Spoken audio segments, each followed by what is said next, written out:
For our chocolate sauce, we'll need milk, cream, granulated sugar, salt, butter, cocoa, and semi-sweet chocolate chopped fine. So I like to use the mini semi-sweet chips. To make our chocolate sauce, we'll need a heavy-duty saucepan, wooden spoon, rubber scraper, dry measuring cups, liquid measuring cups, a straight edge spatula, and a knife to cut the butter to measure using the stick method. To get started on our chocolate sauce, I've put the milk, cream, sugar, and salt in a saucepan, and I'm going to bring those to a boil. So I'm going to turn my burner onto medium high, which is a 7 or 8. And I'm going to stir that fairly consistently to make sure that nothing burns to the bottom of the pan. And so I'm going to start and going to heat that just until it begins to boil, and then we'll be ready for the next step.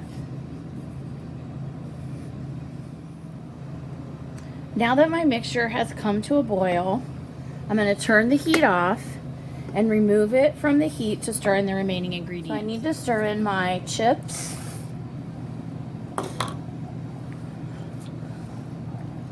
my butter. I am using butter, not margarine, to create a quality sauce, and my cocoa.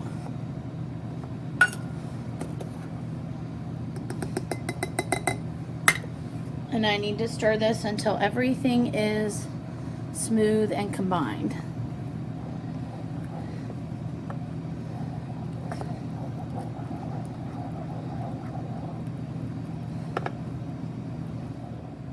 So I am having a little trouble getting those last little bits of chocolate to finish melting. So I've placed the pan back on the burner that was used, but I still have the burner off. I'm just using that residual heat to kind of help finish melting those last little bits of chocolate into my chocolate sauce so that I have a nice, smooth, homogeneous mixture.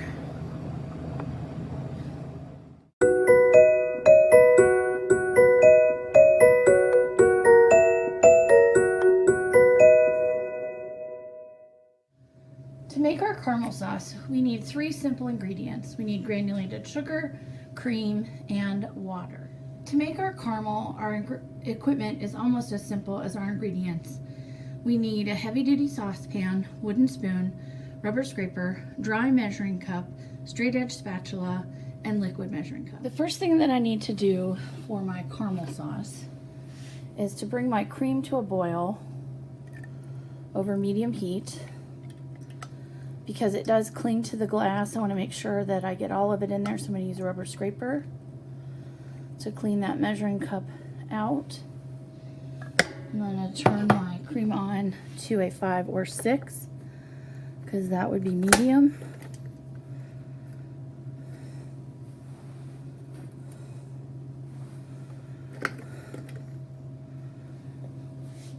And I'm going to bring that to a boil.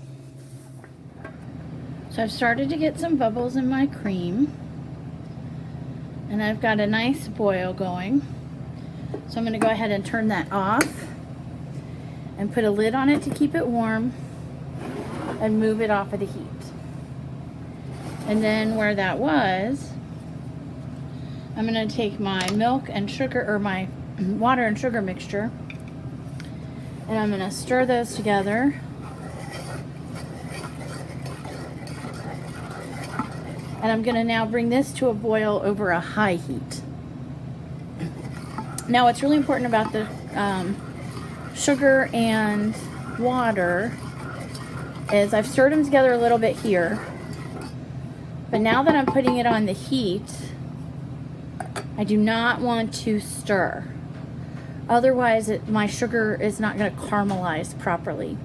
So I need to bring it to a boil and allow it to continue cooking at that boil until it has developed a nice medium brown color. So we're going to allow the pan to sit here on that high heat and come to a boil. Now you can see our sugar solution has reached a boil. So we're gonna go with this until it reaches a nice medium brown. That's gonna take a few minutes. You wanna keep a very close eye on it and be very careful when you work with it, because if this sugar solution should get on your skin or even on your clothing and be able to get through to your skin, it is very hot and would burn you very easily. So you wanna keep an eye on it, but you wanna be very careful with it. We have our cream right at the back here, staying warm, so that when we are ready to add it, it's ready to go.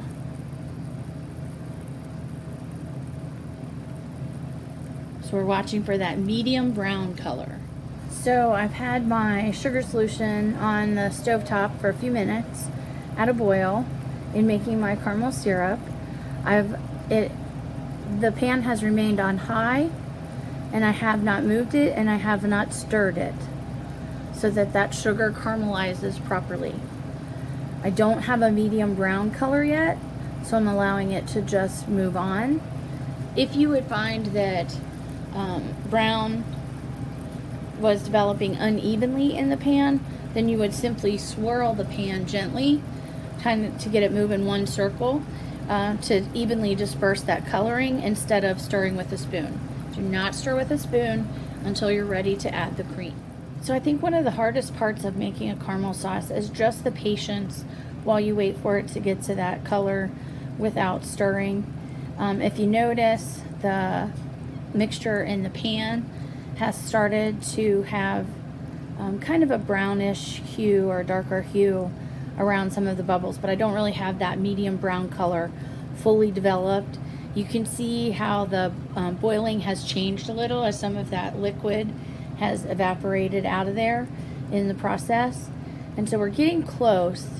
And the thing with caramel is, like I said, you really have to pay attention to it, because it'll seem like nothing's happening, and then boom, it can be burnt and move right past the stage where you needed to stop it in the blink of an eye. So always pay close attention to caramel sauce when making it. Now we're finally starting to get some brown color, you can see in the pan. And it's a little bit paler over to the side, so I'm just going to take and swirl gently to distribute that color a little more evenly. And then I'm going to let it rest and continue to get to the color that we need. But you can see it's getting closer and it's getting darker every second. Almost there. If we go too far, it'll have a burnt flavor. If we don't go far enough, it won't come together with the right consistency. So it's very much a just right recipe. There's a lot of brown color that I notice in there now. Just give it a swirl. Get a little better picture of the color that's developed so far. All right, that's plenty of color. So now I'm going to move this off the heat and add the cream. When I add the cream, I need to do so carefully and slowly, because I don't want a volcano of caramel to come out of the pan. So I'm just doing a slow, steady stream, stirring pretty much the entire time.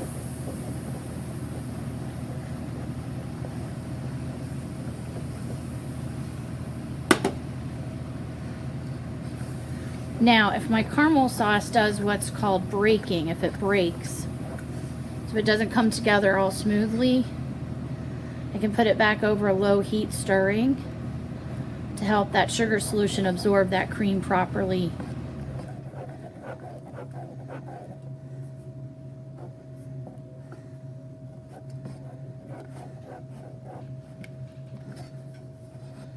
Yeah, this one looks a little broken.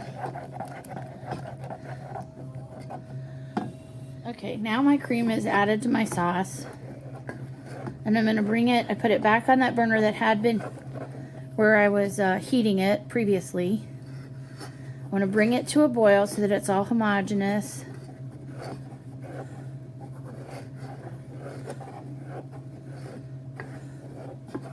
Get it to all come together as one sauce, not separate pieces of caramelized sugar and cream.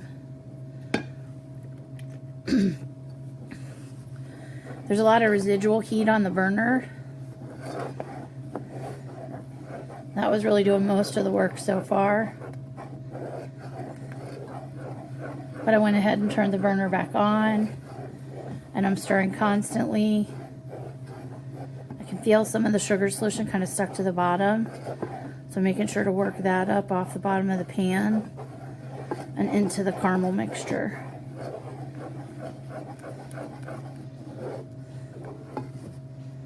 I want to not see or feel when I stir those lumps of caramelized sugar. And then I'll be ready to take it off the heat and store it. So now that it's boiled, it's one nice homogeneous mixture. I don't see separate parts of cream and caramelized sugar. So I'm going to turn this off and let it cool slightly in the pan, and then I'm going to move it to a container for storage. And we can chill this. You can serve it chilled or you can serve it at room temperature. And we're going to put it in a container that'll go in the refrigerator, and it can be stored in there for up to 2 weeks. It's a great ice cream topping or whatever else you might need a caramel sauce for.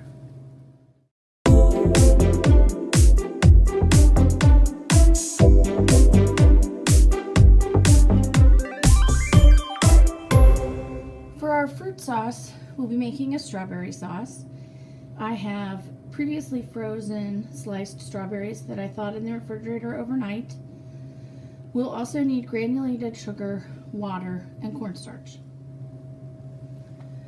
To make our fruit sauce, we'll need a saucepan, wooden spoon, rubber scraper, dry measuring cup, straight edge spatula, measuring spoons, a liquid measuring cup, and we're also going to be using the immersion blender. If you did not have an immersion blender or a stick blender, you could put the sauce in a regular blender, or you would not have to puree it, and you would have large pieces of strawberry.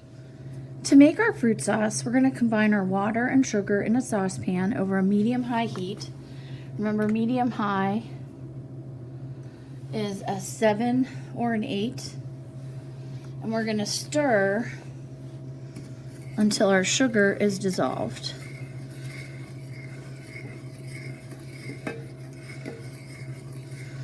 Once that happens, we'll add our fruit and bring our sauce to a boil.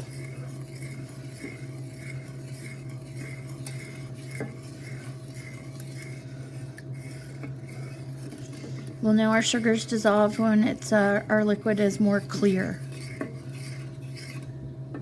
Now you can see our sugar solution has gotten very clear, so that lets us know our sugar is dissolved. Now I'm going to add my 2 cups of sliced strawberry, unsweetened sliced strawberries.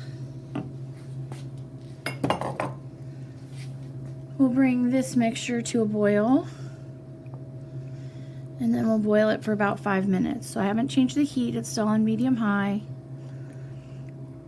I've just added my strawberries to the simple sugar solution. Now that our sauce has come to a boil, we're going to set a timer for 5 minutes, and we'll keep an eye on it to make sure it doesn't boil over. If it begins to get close, we can turn the temperature down just a little bit or stir it, and that'll prevent boil over. So keep an eye on it. 5 minutes.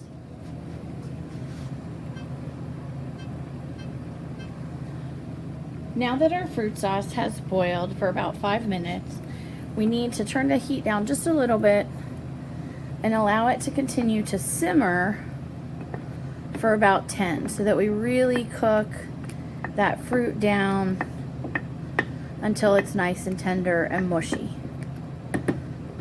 So we'll turn the heat down and set our timer for 10 minutes and keep an eye on it so it doesn't boil over. Now that our fruit sauce has had 10 minutes to simmer, we're going to move it off the heat and use the immersion blender. So the nice part about using the immersion blender is you don't have to dirty another pan, because it goes right into the pan.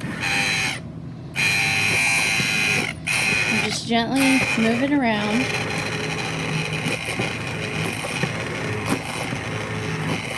so that it can get all of the fruit that's in here pureed.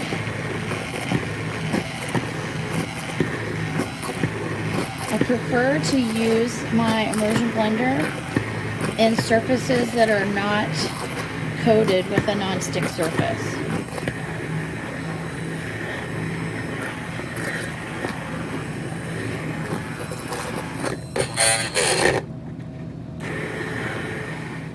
Now that I've pureed all the fruit, I want to check the consistency of my sauce, and I'd like this to be a little bit thicker. So I've mixed up a slurry of cornstarch and cold water. Just enough cold water really to dissolve the cornstarch. And I'm going to add that to my syrup. A little bit of syrup in here to get the rest of the slurry out.